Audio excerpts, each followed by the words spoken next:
Hello everyone, here I am again showing you how my way of deep frying chicken, that one. So I use a small but hollow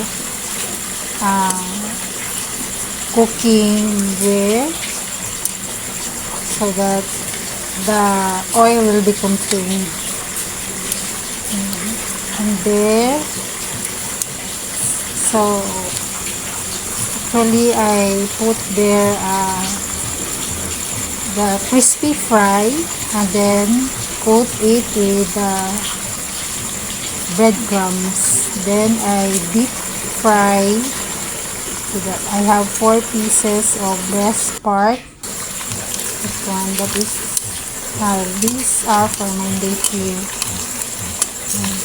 I use the firewood to economize. We have LPG, but I prefer this one. One is cooked, that one there. Then the remaining are there inside the pot. Yeah, the fried chicken, because he wants fried chicken. Now I'm almost done, and there is the fried chicken, deep fried.